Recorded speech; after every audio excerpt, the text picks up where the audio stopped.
కలియుగ దైవం ఆ శ్రీనివాసులు ఆశీస్సులతో 5వ సంవత్సరం ప్రొద్దుటూరు నుంచి తిరుమలకు పాదయాత్రను శివాలయం చైర్మన్ వంగల నారాయణ రెడ్డి ఆధ్వర్యంలో చేపట్టడం హర్షించదగ్గ విషయమని ప్రొద్దుటూరు ఎమ్మెల్యే నంద్యాల వరదరాజులు రెడ్డి అన్నారు.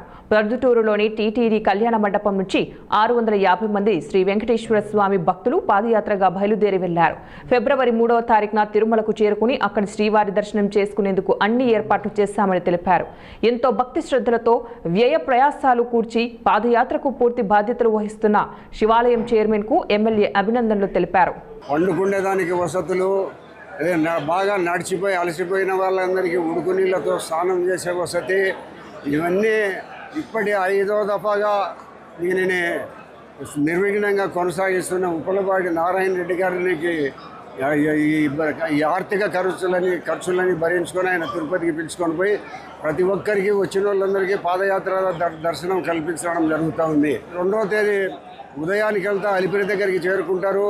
ఆ అలిపిరి దగ్గరికి చేరుకున్న తర్వాత మధ్యాహ్నం అక్కడ 10, 11, 12 గంటలకు భోంచేసి మరి నడక ద్వారా తిరుమలకు రాత్రికంతా అక్కడికి చేరుకుంటారు. మూడవ తేదీన దేవుని దర్శనం చేసుకొని అందరూ ఎవరెంతకు వాళ్ళు తిరుగు ప్రయాణం అయ్యేదాంత వసతులు కల్పించడం జరిగింది.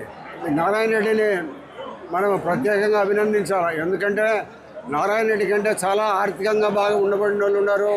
అన్ని రకాల ఇంకా ఇంతకంటే బాగా ఉండబడిన వాళ్ళు చాలా ఉండబడినప్పటికీ నారాయణ రెడ్డి గారికి ఆ దేవుడు వెంకటేశ్వర స్వామి మనసులో ఏం చెప్పినాడో ఏమో, ఎంత ఖర్చైనా కానీ ప్రతి సంవత్సరము ఇక్కడ తిరుపతికి పొద్దుటూరు నుంచి పాదయాత్ర ద్వారా సుమారు 5